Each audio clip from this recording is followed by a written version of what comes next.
Okay, let's get into it. Welcome to the Clayman Center's Feminism in Theory and Practice series. This is a series of online lectures and discussions where I am lucky to bring in important, thoughtful, pioneering feminist writers and thinkers and activists here to the Clayman Center at Stanford to talk about their work. My name is Moira Donegan. I'm the writer in residence here, and I'm really happy today to be joined by Jen Percy, a longtime hero of mine and the author of Girls Play Dead, Acts of Self-Preservation, which is a really fascinating and compassionate look at the science and the stigma surrounding women's responses to sexual violence. So, Jen is a contributing writer at the New York Times Magazine and a recipient of the National Magazine Award for Feature Writing. She is the author of the nonfiction book Demon Camp, which was a New York Times notable book and a Barnes and Noble Discover Great New Writers pick. She is a graduate of the Iowa Writers Workshop, as well as a graduate of the nonfiction writing program at Iowa, where she was an Iowa Arts Fellow. She's received numerous awards, including a Pushcart Prize, the National Endowment for the Arts Grant, fellowships from Breadloaf and the McDowell Colony, and her essays have appeared in the New York Times Magazine, the New York Times Sunday Book Review, Harper's Book Forum, the New York Times, the New Republic, and elsewhere. She teaches writing at the NYU journalism program, and for her work on the aftermath of violence, she has also received the Dart Prize for writing on trauma. Jen, thank you so much for joining us. Thank you. It's so good to be here. Thank you for having me.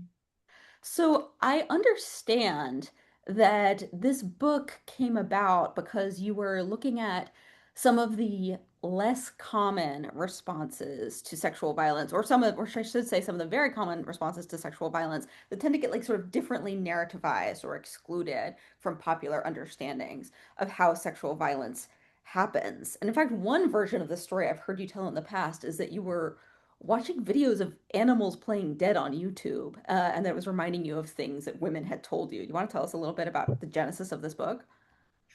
Yeah, there's a really interesting origin story with this book that actually it doesn't come out of sort of an immediate response to the political environment, but was kind of a slower on-ramp into the topic. And part of that was my childhood. I grew up with a naturalist mother who often brought me out to the wilderness to learn how to survive and learning about plant and animal survival, as well as how to take care of myself in the wilderness, including like how to play dead when a bear came, etc. So I went into the world thinking that I knew how to survive and then was quickly faced with the fact that I had many responses that didn't make sense to me, and I was always surprised by my responses to fear.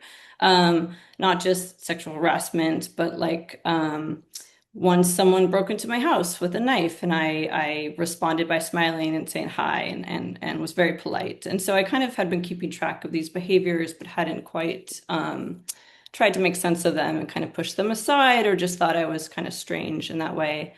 And then, as Maura said, when I was watching just sort of randomly videos of animals playing dead on I think it was YouTube or Instagram, I kind of just got sucked into a rabbit hole where I thought, this is really interesting and makes me wonder more about passivity and passive defense and submission and playing dead and what that means for humans. Because these scientists that were narrating these videos were saying this habit was involuntary, and I had always thought it was voluntary. And so I kind of kept going, and I ended up finding some really interesting sort of information about the varieties of freezing, how there's not really an adequate language for a lot of the behaviors women have. A lot of them are very counterintuitive and used against us. And so that's kind of when I started shaping this book around the neurobiology of trauma, or trying to bring in some of the science into play here, which makes up sort of a foundation of the book, but isn't like a science book per se, but it's science based in its research. Yeah, so the book looks at these, stigmatized or sort of narratively atypical women's responses to sexual violence, both in the moment and in the aftermath. And you talk a lot about freezing, and something I'm really interested in is that, the freeze response has been sort of like legally written out of recognition, right? Like if you go through rape law, often there's a sort of prompt outcry rule, or the notion that it's not rape if she doesn't scream is actually in the book of Deuteronomy. This is a very, very old idea that active physical resistance is a mark of non-consent and of sexual violation, right? But you also trace, before we get into the science, which is so fascinating, you also trace a literary lineage that sort of seems to recognize this. Could you tell me about Ovid? Yeah, so I tried to kind of, yeah, I looked at the history, but also in terms of, when have women tried to capture this in prose without necessarily identifying it overtly? So I looked at short stories, novels, and then went back to Ovid. That was probably the oldest literature I encountered where, maybe we had all read these moments where women are freezing or transforming their bodies into uh, immobility poses, like, trees, inanimate objects, maybe rocks, things in nature other than themselves to escape rape. And I was thinking specifically of Daphne escaping Apollo and how she turns into a tree. And it's very much just like captures this immobility response that many women have talked about uh, today in terms of response to a sexual assault. And that was actually kind of, it was comforting and disturbing. Comforting because it's, we can say, maybe Ovid had recognized this, and there are many classicists who are looking at these responses in terms of reading them through the lens of trauma, but also like the fact that we had ignored it, and kind of there was this erasure of these responses for so long. But it's not, once you kind of talk about it and think about it, you can kind of trace a history to seeing that we have observed this for hundreds of years. So I love that you have this sort of dual prerogative in your book, right? One is about sort of explication, and the other is sort of about compassion, right? Because what these, legally mandated or sort of like culturally reinforced visions of appropriate responses to sexual violence tell us is that the freezing response is sort of an amoral or insufficient response, right? Um, it's depicted as a decision. It's depicted as a decision made somewhat consciously, and it's depicted as a decision made consciously, like that kind of stems from either willingness or just like sort of lack of self-respect, right? It's a very like heavily stigmatized idea, and I think you take a couple of different approaches here. One is that you sort of counter that, saying with the illustration of the ways that it can be, in fact, a good decision or a smart decision, right? Like, I love that story about somebody breaking into your house and you sort of smiling and saying hi, because the part of the story that you didn't tell is that, in fact, that worked. um, Yes, the man it ran away, so it did work. Yeah. it de-escalated the situation and perhaps avoided further violence, or at least, thank God, you were not further harmed, right? But the other thing you do is with this investigation into the sort of biological mechanisms by which the freeze response is created, is you sort of remove volition and its sort of like moral entanglements from the question, right? You sort of say, well, this might not, in fact, be a decision for a lot of these people. And in fact, a lot of your correspondents, and you do such a wide breadth of interviewing in this book, don't seem to have experienced that response as a decision. So could you tell us a little bit more about the science behind the freeze response? Like what's going on in these bodies and brains? Yeah, definitely. And it's, I went through and kind of tracked how women were talking about their responses to sexual assault in the media, and it ended up being like I froze was the most common phrase. And like you're saying, it always kind of pointed to different behaviors. And some, the easiest way to divide up those sort of descriptions of those responses were automatic, or voluntary. And that's certainly, we all know about, de-escalation, pleasing to kind of calm, a violent man does works. That kind of makes sense. But that didn't feel like enough, like you're saying. So there's the other half of this is the science, and it's interesting how this will again like loop back to some of these cultural responses again, so we can get into that a little bit later. So let me share some slides, Yeah, let's do it. and I'll talk through some of the science. So let me see here.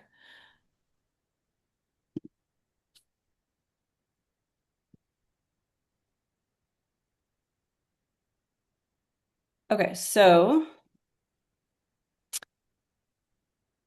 yeah, I actually wanted to start with this sort of discovery of something called tonic immobility, which is what these scientists were talking about when I was watching animal videos. And this is really the only thing I found online about it that felt like it was in the public realm. And even though Jessica Mann, who was a victim of Harvey Weinstein, had talked about it, people still weren't, bringing it into the public sphere or into legal discussions as much as they should be. But I really, her quote was really important for my book because she kind of identifies the fact that she only had these few words, like I lost control and I froze and nothing felt kind of sufficient. And she had to go do her own research and find a paper that just happened to come out that's a very good paper on sort of this defense cascade in humans and animals in the Harvard Review of Psychiatry. And she used that as a way to kind of talk about the horror of her response to the court and saying, now I understand that this is what happened to me, and this is tonic immobility. And so this is different than freezing, but it's a kind of freezing, you could say. And it's quite horrifying. And it's a total body paralysis similar to a severed spine. So you absolutely cannot move and you can't speak or scream. And usually it presents as rigid muscles that can be kind of moved around. Sometimes scientists call that waxy flexibility. There can be numbness to pain. And it usually happens when there's no sense that you can actually escape a situation. And that's subjective, though. So even if someone on the outside is saying, oh, you could have gotten up and walked away, that doesn't really matter. It's all subjective, what the person feels like in that moment. If they feel like they can't escape, then this kind of extreme immobility response can be triggered. And in animals, it's really a last-ditch effort to survive. And these rabbits here are experiencing tonic immobility, and people often think they're very cute when they do this, and it's called trancing, but it can actually, they can go into such a state of fright, and their heart rate can lower so much that they can experience cardiac arrest and die. So it's not, it's something that causes a lot of stress on the body and is this really like last ditch effort. So it's not something that, people have tried to use it in animals for a long time, but it's definitely not good for the body. So I wanted to talk a little bit about, the science of the brain, which I'll just go over kind of quickly to look at this defense circuitry. So basically, what happens is anytime someone detects a threat, they stop all movement and they go into a state of arousal. So they'll have physiological changes, increased heart rate, etc. But they're preparing for, a behavioral response, basically. And at that moment, if a threat is detected, then this defense circuitry actually takes over like brain functioning. So this is an example of a perpetrator's brain, but it could also just be anyone's brain. So it's in a not stressed state, and then we have the victim brain or a stressed, traumatized state. And so what happens is there's, it's not that important, the terms, but it's basically the prefrontal cortex, which is in the front of the brain, right here above the forehead, doesn't really work or it can be impaired. And that's where we make all of our rational decisions, where we, can think about things. It's really what you wouldn't want to have, let's say, when, a lion is coming at you at 40 miles per hour. If you stop to think, you're probably going to die.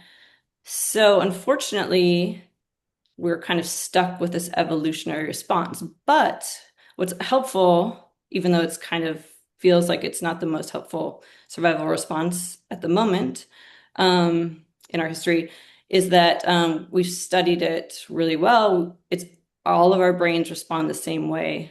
And so we can really use it to help understand victim behavior and understand what it does to consciousness and memory and how that's different from someone who is not in a stress state.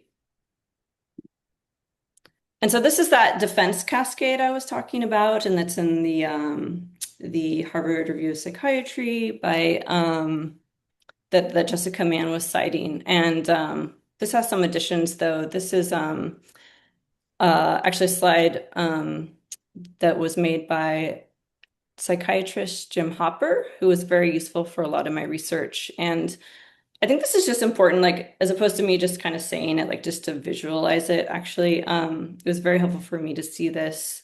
And this man, Dr. Hopper, has been studying sexual assault victims for 30 years. He's also read extensively accounts, and he's tried to really look at the language victims use and also noticed that it wasn't very sufficient. And then being a scientist himself, he's tried to combine these experiences and knowledge to sort of help people understand the science in sort of more basic ways that he can like pass on to police, ordinary people. And so some of the stuff he's observed though can be very helpful. So to start, usually we say fight or flight and then maybe freeze or these other F words, right? But freezing always comes first. Most of the time, it comes first, and almost in the context of sexual assault, especially most victims he's seen will enter a stage of freezing to start. And this is again the same with victims of natural disasters, war, someone in a car accident. It's all the same brain working. So when it's different is actually when we talk about the habit behaviors and sort of how culture interacts with these responses. So that's what changes things. But other than that, the response is always the same. And so if you can imagine, like within 1 to 3 seconds, like your entire brain, can change how it's functioning. And so what's interesting is that usually we go into a freeze state, but it can also then, that can end and it can go into fight or flight, or you can even skip the freezing and that will just kind of extend after 1 or 3 seconds to these extreme reflexes like tonic immobility, which we talked about with Jessica Mann, or something called collapsed immobility, which no one really talks about and isn't as common, but it can cause just you to basically go completely unconscious and will pass out. And that is often very misunderstood by anyone listening to a victim talk about that, because usually they'll just assume that person was drunk and passed out because they were drinking too much or on drugs, etc. Or they just fainted, but it's different because it is a trauma response. So that's an important one to remember too. But what Dr. Hopper added here was like these more nuanced looked at these initial freezing behaviors. So these are terms he came up with. There's maybe better terms we could use, but right now I'm just trying to like label different states. So shocked freezing, no good choices freezing. And what's interesting is like women, victims will describe, like I could move, but I had no thoughts all of a sudden, or I could only come up with decisions that were very extreme. And so that's because the prefrontal cortex is impaired. And so, these people are not, you know, they wouldn't make these decisions if they were not traumatized. They would have different thoughts and they would have different behaviors. So it's not because they're dumb or because they made a bad decision. It was like the best decisions they could come up with an impaired prefrontal cortex. And so he interviewed a lot of women that were victims of assault in massage parlors, and how so like one woman just kind of didn't do anything during the assault that was happening because only thing she could think of was that she had to get run out of the parlor naked in public and that she didn't want to do that.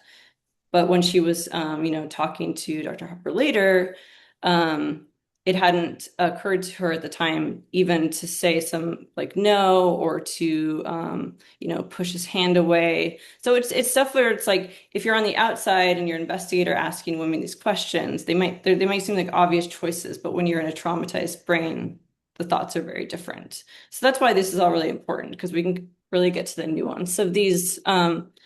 Behaviors that might happen at these moments or how storytelling is shaped by these moments. And it's some of these you can move in and out of these, and they can last seconds or minutes. But even 5 seconds, if you're experiencing an assault, can seem like a very, very long time. And so he's one of the only people that's really like asked the question, which is a hard question, but like, what does it look like to a victim during an assault? So this is like all, to use the scientific term, peri-traumatic as opposed to post-traumatic, which has been studied much more. So this is really just like, a very short period of time, but looked at with a magnifying glass.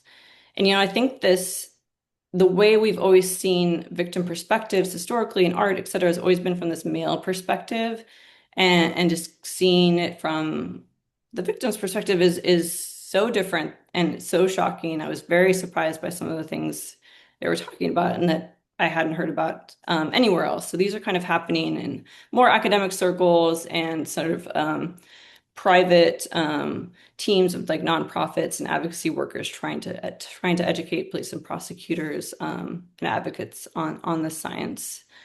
Um, so briefly, I'll talk about so these habit behaviors are kind of what I was talking about with my very polite response to the man that broke in my house. And this is, from what Dr. Hopper's observed, like the most common response actually to violation. And it's can be, as a result of gender conditioning, and it is sort of learned from, hierarchies of power. So racism, sexism, classism, just anywhere we have experienced it, like in families and church, anywhere where there could be power dynamics going on, whatever we've kind of learned, we tend to continue to use the habits that have helped us in the past, even in a very different situation where they might not be that helpful. And there's no way to train on that really. So if this is why people in the military sometimes feel confused about their behaviors, and like, for example, why I maybe was like, oh, I did all this training in the wilderness with my kid. Why can't I like, react in a way that feels consistent with that training? If a man is like accosting me in a park or something, but instead of, I would do these face-saving submissive habits because that's how I had been conditioned as a child. Um, and I think that that's extremely confusing, and we don't think of those as being automatic.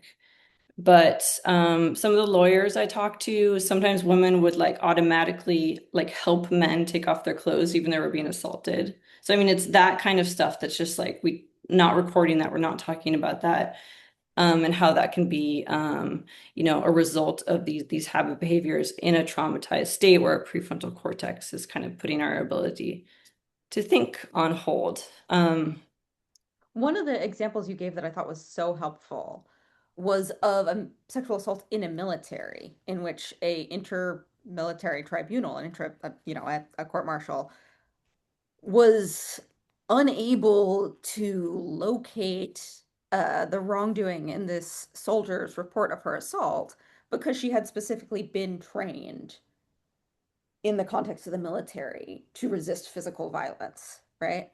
And I think it goes to your point about that habit behaviors as being very context dependent. Is that a correct understanding? Yes, yeah.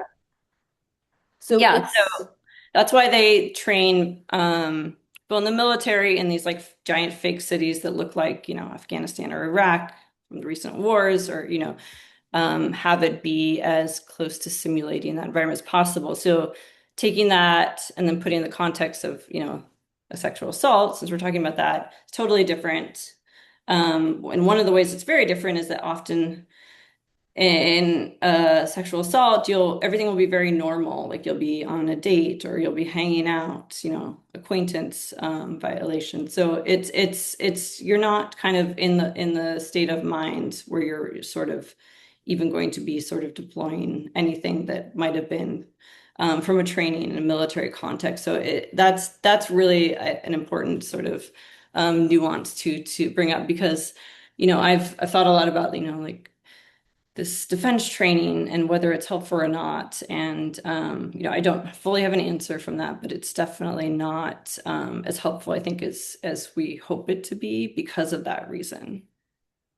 right. So these like classes I have taken, right, that are, feminist physical self-defense classes, long tradition going back to, the first wave, right? When a lot of suffragettes were taking jujitsu. And the idea is that you can inculcate a capacity to resist physical violence or a capacity for physical violence that can counter women's vulnerability to sexual assault. And what you're saying is that there's sort of like a neurological habits that make that more difficult than sort of like the optimism of that those training classes might suggest. Yeah, absolutely. And I mean, even in my own imagination, like when I imagine someone breaking into my house with a knife or like being accosted in the street or something, I imagine like a fight or flight response. I imagine anger and noise. And so, but every time anything has happened, I've always gone straight to submission. And so that was kind of what, the reason I wanted to write this book too, is to understand this in a more complex and nuanced way, besides just being like, oh, you're just a submissive woman, because it's not that simple. And the life-saving aspect of it, I think, is really interesting too. Even if, and it's different for everyone. So some people might be able to do it, others might not. It depends entirely on how they've been socialized since they were children, et cetera. But I think depending on that kind of training, is sort of a false sense of safety. Hmm. Yeah. Um, And this is just a quick slide to show that disassociation can happen during all of these responses as well. And just disassociation is fascinating, and it can be very protective if you're in a state of tonic immobility, for example, because you can be completely aware of what's going on unless you're disassociating. So if you're aware of what's going on but you can't move or speak, that's horrifying. So this helps you get out of your body, keep yourself safe in a way that kind of protects your brain at that moment. But also important just to think about the language people use, spacing out, being on autopilot, kind of looks like a trance state. So that is also like to describe disassociation, people sometimes say freezing too. And that's just important. Again, like as this doctor is saying, victims should be able to describe what's happened to them or their experience with whatever language they want. But it's good to offer more specific language. And then if they do decide to go to someone else to tell their story, especially to investigators or police, the more specific the language, the better experience they're going to have to be able to communicate what happened to them. So that's important to remember. Dissociation can happen almost at any time. So I was going to just quickly, we talked about this a little bit, but in terms of just the history of trauma, it's always been written from a white male perspective. We were first looking at psychological responses to fear, terror, looking specifically at men in war. And for women, it really kind of started with hysteria. But if you look at hysteria, it's interesting that, it was sort of like if a woman could if a woman accused someone of sexual assault, it's like, okay, you're hysteric. You need to be institutionalized. It was just a horrible time to be a woman. Basically, everything was used against them. If cited in this scientific journal, American Journal of Insanity, a female hysteric was described as someone who'd falsely charged a man with having made advances.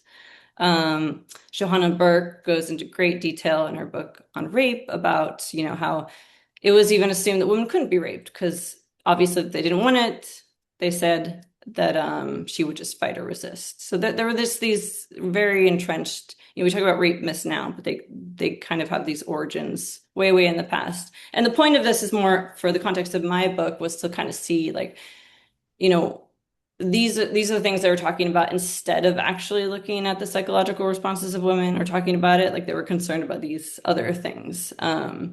So using power and privilege to sort of, talk about women's stories as fantasies, to cover up the reality of this problem. And, by the 20th century, there was attention to the physical harm of rape, but it really didn't get into the psychological studies until the 1970s, which seems so recent. So we haven't had that long to talk about this. And that's when then a group of women started studying freezing, which was also helpful at the time to show that, freezing might have happened, but it didn't mean they were, long-term traumatized. It was a way of understanding what their experience, their stories, but it wasn't necessarily a way of sort of shunning them or labeling them as, having mental illness or something, because they could show that they could also recover from that and uh, sort of move on in certain cases.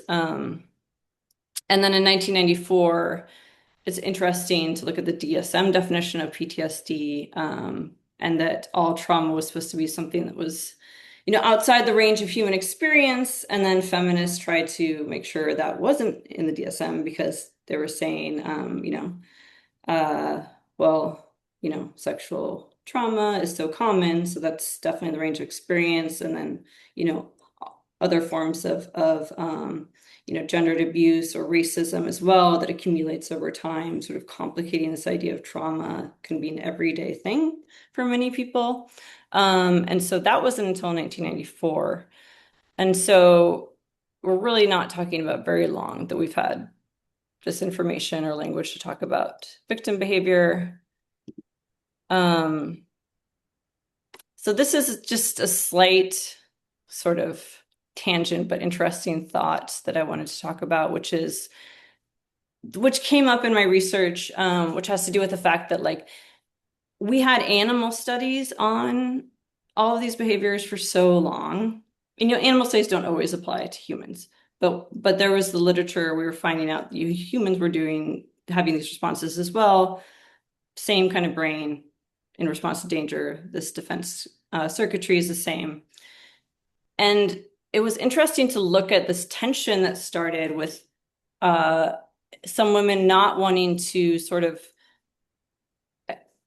talk about the animal studies as much because of all the history of derogatory use of language around women and animals and how that's been used to sexualize women, et cetera.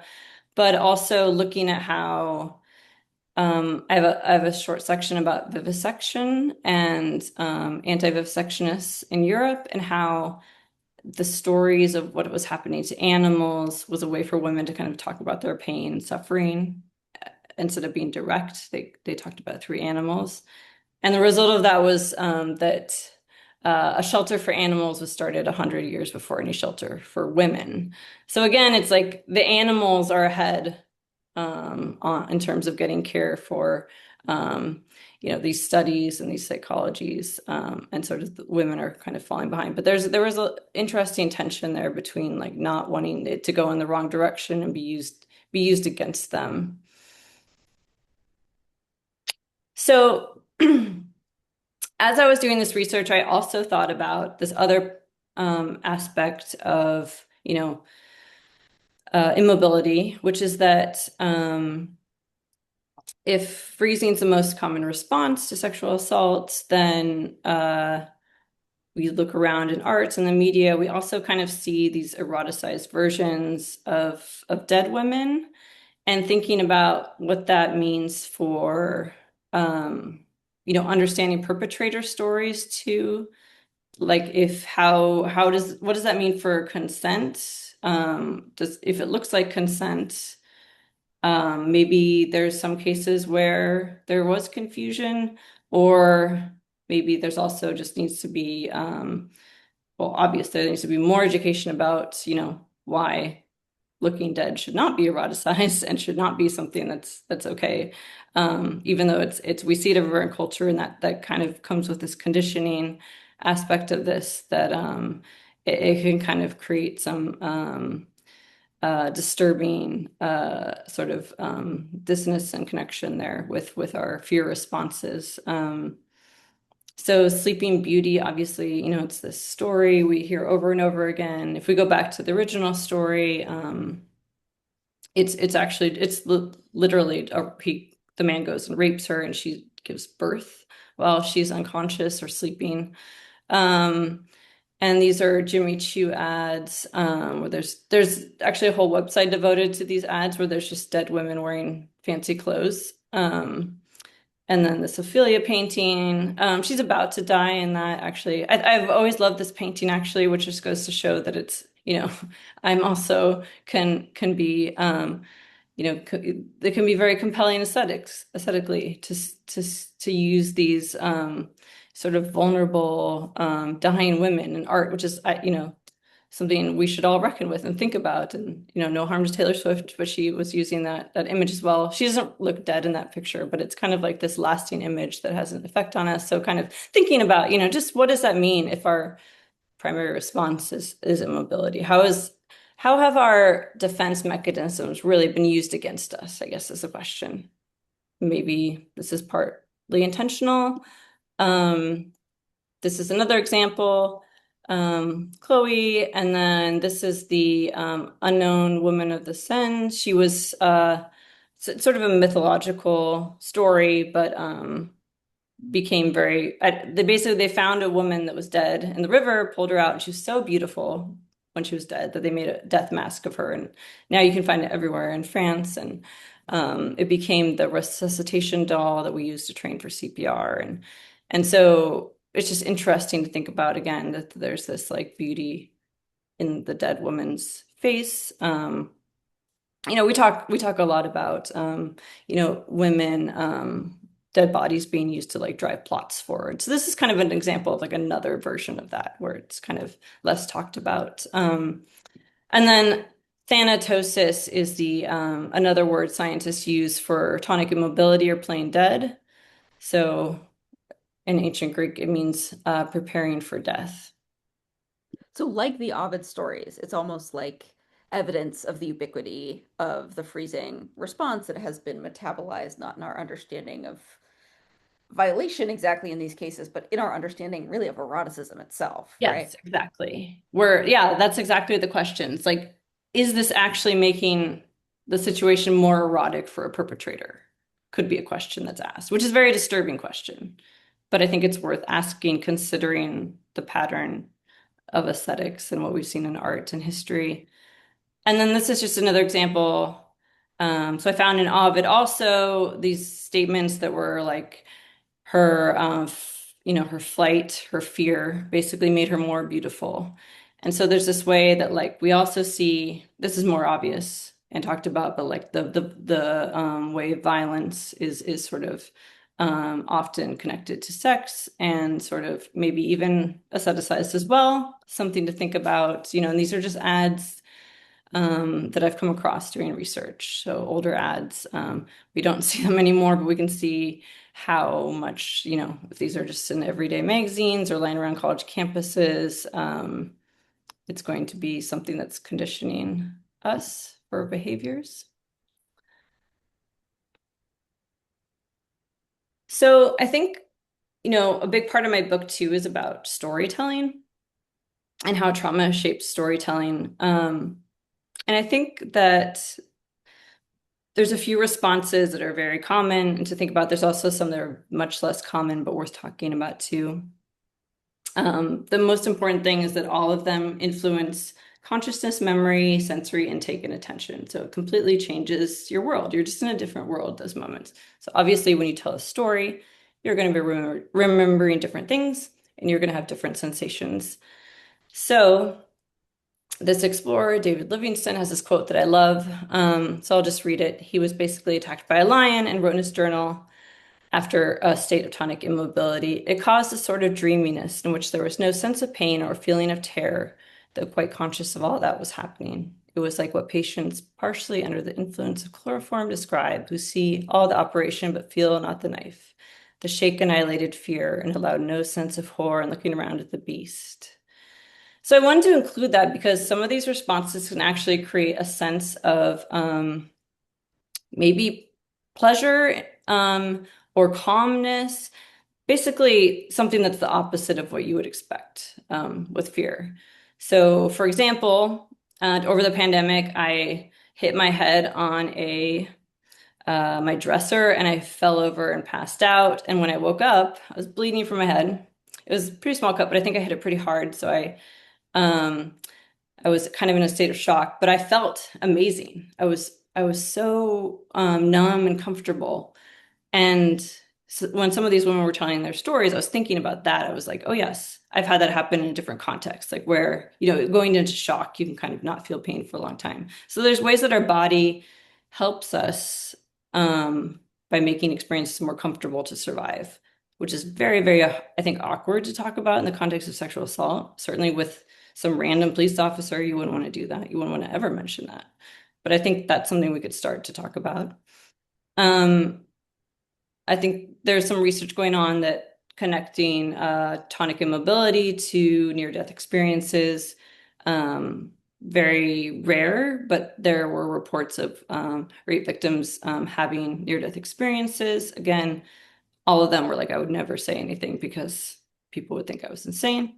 Just another, like on the far end of the spectrum, it's worth just bringing in. Very Like interesting just to think about that. Yeah. like walk towards the light stuff, my life flashed before my eyes. Yeah, walking towards the light, seeing things, being really happy, you know, um, seeing ancestors, all the things people would talk about with a near-death experience, outside that context as well. This is one of several responses that, your research suggests has sort of a biological or neurological basis, but which also have the function of undermining victims' credibility if they try to be too forthright about them towards a cop or on a stand. Yeah, exactly. And so there's the protective mechanisms of, near-death experiences, if you're talking about it outside of religious context, would be, um, to slow the heart rate, to calm the body, to not bleed out as much. There's many different sort of reasons that it can help protect an individual by being paralyzed by emotional shock, et cetera. The same thing with tonic immobility. If you're in that state, you're less likely to twitch and move. So then you have a chance to escape if the animal's like, oh, you're dead. So I'll just put you down for a second while I have a drink of water. You can escape. Um, but you're not going to also, again, like lose as much blood if you're in this state. So there's also, I haven't memorized the entire list, but scientists have tracked many of them. It has a huge evolutionary benefit for animals in this state. And so this feeling of pleasure and shock can also happen, numbness. Like, I don't know, I didn't feel any pain. Maybe you have some evidence of pain, but like your storytelling isn't going to talk about that, going to have that as part of its narrative. And this, feeling of pleasure of being under anesthesia or something too, that can happen as well. So all of that can be very complicated. And then, more commonly, we're going to get these things like nonlinear storytelling, memory gaps, often at the beginning of an assault, right when there's this detection response, memories will be more vivid and then they'll be less vivid later. But with changes in attention, the mind will just kind of turn and stare at something, or maybe they'll you'll focus on what you think you need to for survival, which might be different than what like a police officer thinks is the most important part of investigations. They might ask, what was this guy wearing? What did he look like? And you have no idea because you were looking at something else that your brain, you have no control over what you were doing, looking at or thinking about that moment in terms of what the brain was like sort of. Um, You have several interviews with women who have very vivid memories of uh something on the wall or a piece of furniture or the inside of a car that was in their line of vision during the assault, but do not have memories of the, say, description of their attacker. yeah. So in one case that I think was made this very clear in how it could work to help victims is that, the question was this woman was in the back of a car raped by a Uber driver or taxi driver, and they weren't sure what to do with this case, but they found out that the woman, because they did a good job interviewing her in this trauma-informed way, had memorized this weird pattern on the door that can be found in no other car because it was a certain very specific vehicle. So they ended up getting him in prison because they were kind of arguing like only a traumatized brain would see that and notice that and memorize that. If you were enjoying the experience, if it was consensual, you would not be memorizing patterns with that intensity on the door. That was disassociation, focusing on something totally weird that your brain thought was important at the time. But then when you go back, sort of into reality, normally you would never share that normally, right? You'd be like, that's embarrassing. I don't know why I remembered that. Um, and so that gets to this question of like, how do you actually ask victims questions? How do you talk to them? How do you get this information out? And that is its own kind of expertise. Yeah. Mhm. And yeah, so again, that has this defense circuitry focusing on what's most important for survival. And so, yeah, here's this question. What can we do with this information?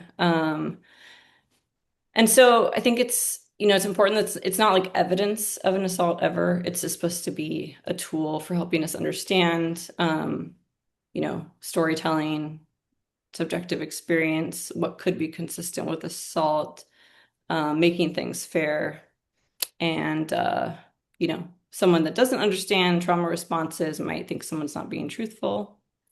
Um, and there's just like more and more research is coming up that just like these tiny little things can make a difference. Like if you talk to someone right after a stressful or traumatizing event, often victims can't recall everything. One or two interviews over a few days yields more information. Recall can get better over time. Misconceptions that victims will remember every single detail, of course, because it's the worst day of their lives. It's like, that's just not how the brain handles trauma.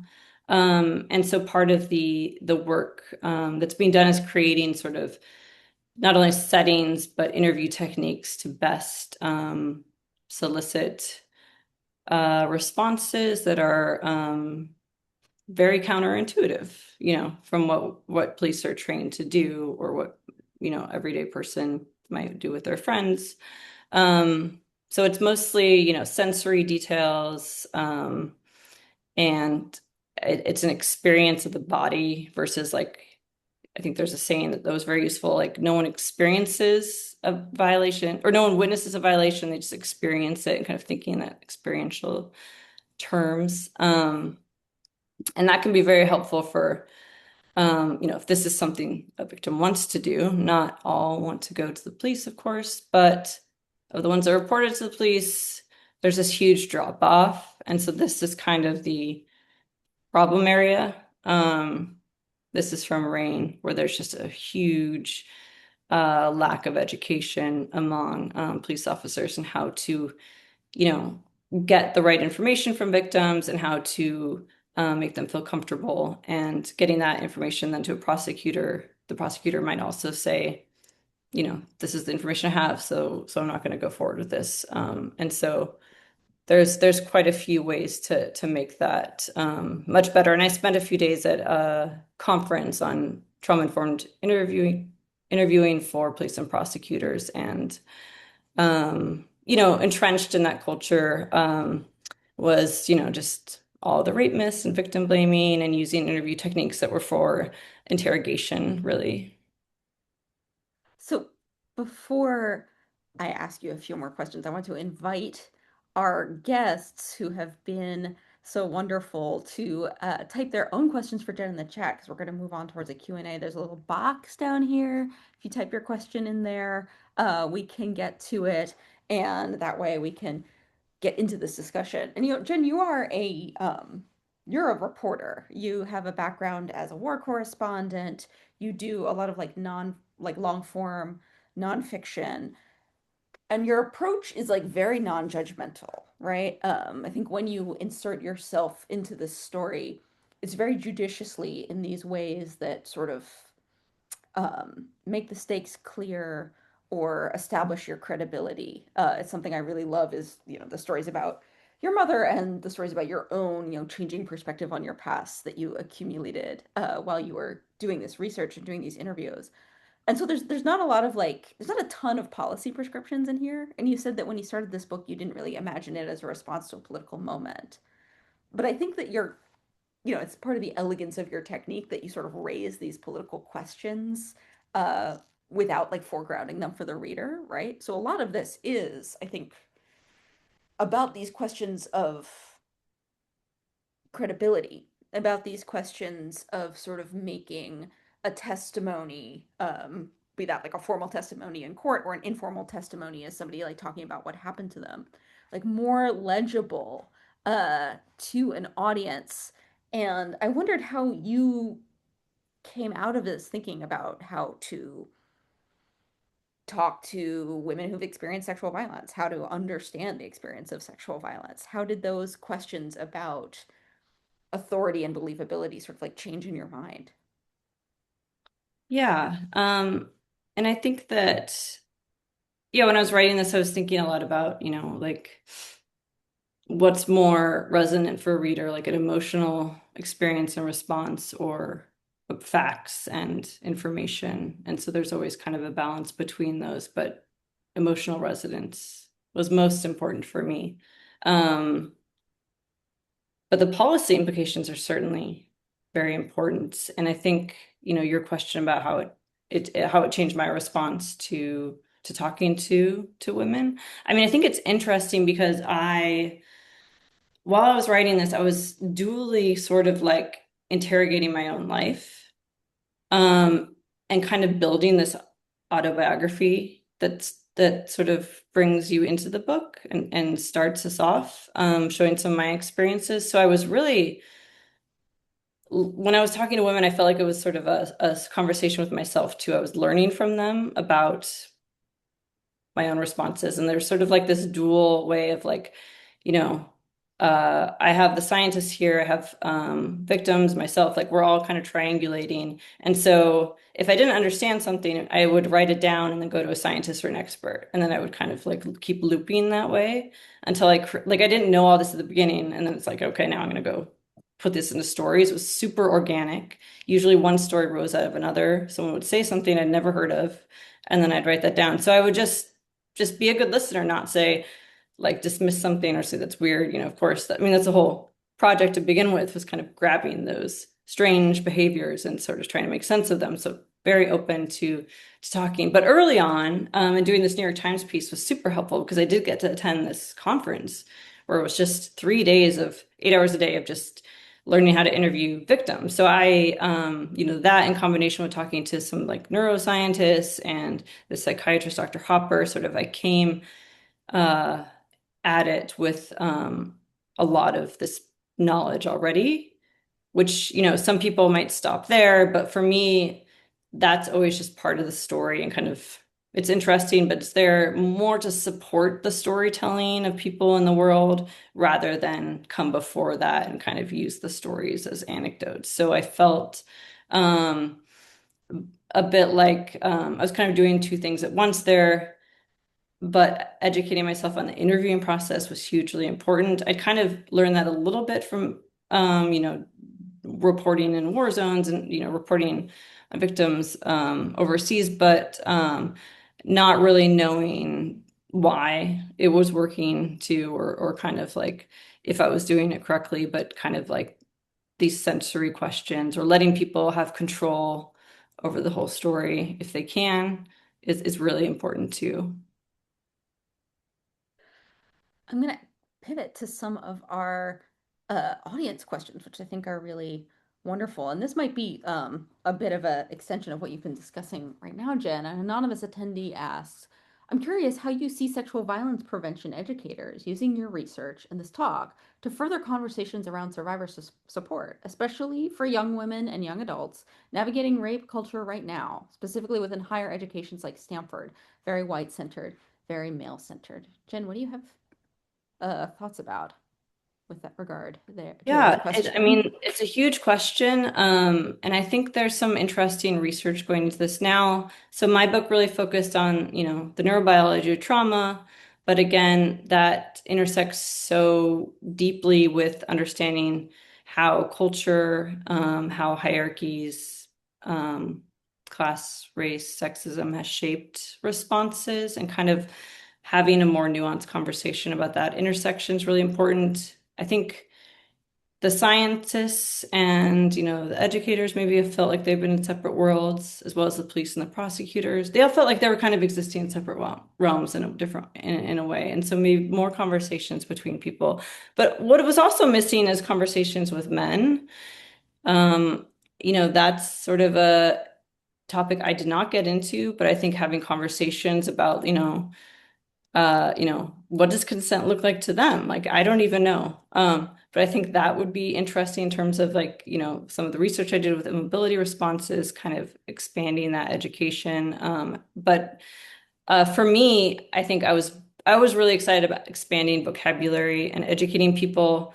Like for me, what was most empowering was to find for myself and for others was to find the vocabulary necessary to tell one's own story in a way that felt like it could be impactful and could clearly communicate an experience and could be backed by science. Like that's a very powerful um, thing to have, as opposed to feeling like what you could say might be misinterpreted or might be dismissed easily. Having, conversations out there, having the language in the media more and having the science available to more people is kind of makes things very airtight.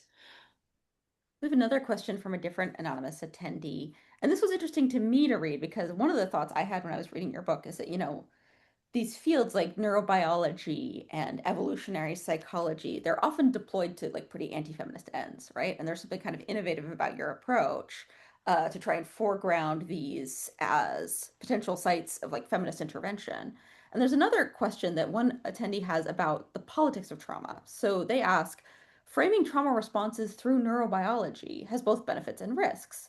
Benefits, as you describe, but the risk that framing trauma responses in this way may contribute to individualization and desocialization of trauma and violence against women and girls. See Emma Saris's work, for example. Do you have any thoughts about how to balance this? The desocialization of trauma. Yeah, the sort of, I guess this person is interested in science as being, supposedly a political tool, right? And sexual violence is a sort of relentlessly political question about who has power and who doesn't. So I'm interested in how you see neurobiology, I guess, and its role in sort of maintaining the politicalization of sexual violence or potentially being something that is used to sort of like neuter it and center it in the responses of the individual brain. Oh, interesting. Yeah, I mean, I think with any sort of discovery or sort of you know, way of looking at something very difficult like sexual violence in a new way, there's always going to be someone who's trying to weaponize it or going to be sort of problems that come up along the way. And I do think one has to be very careful in terms of, like using it to explain perpetrator responses, for example, or using it to, you know, uh, maybe further stigmatize responses and having sort of trauma be sort of a way of being that can sort of feel like a way to get justice. I mean, there's kind of a lot of ways it could go. But I think that understanding certain fear responses for any situation can help empower the individuals. And I think that's a very important starting point. Mostly what I've seen in terms of resistance to this has come from, anti-feminist, right-wing, um, you know, uh, people who are kind of saying that this is pseudoscience or this is not. Anyone could just then make up trauma responses or talk about them to get away with rape. I mean, there's kind of like always kind of like a noise and a backlash to it. But I think that there's never any harm like in empowering people with the information and the tools, and people are starting to use it in ways that have been really effective. And some people are still confused about how to use this, especially in the legal context. It can be confusing. I think that often what happens is people will bring in blind expert witnesses on trauma, and they'll just talk about victim behavior, and that can actually help a lot with destruction of all the rape myths a jury might have, even if it's not specifically about a person in the room, the question, the victim in the case. So it can be you know broader education and discussion of nuance, I think, is getting us to the right place. We only have time for one more question. I'm so mindful of your time, and I want to thank all of our guests for coming and joining us. This has been fascinating, Jen. But I thought maybe a good place to end was with a question from Lucy B, who asks, is anybody looking at how the immobility response during assault might continue through someone's life, either recurring or just remaining as depression? Lucy, I want to tell you, Jen Percy looked into it. There is so much research and so many interviews and such a breadth of experience and perspective from survivors and victims in this book that show how a lot of these responses can play out later in life and even further from assault. What we talked about with tonic immobility is just the tip of the iceberg. It is such a fascinating, ambitious, comprehensive book. And Jen, I really want to thank you for it because I learned a whole lot from reading it and from you today. So, everybody, please check it out. See for yourself. There's a whole wild world of our very strange brains in here. Yeah, thank you so much for having me. It was so fun to talk to you about this. Thank you so much. And thank you also to Jessica and Laura, our intrepid hosts, and to everybody for coming out to the Clayman Center Zoom event. We will have another Feminism in Theory and Practice very soon. Thanks, everybody.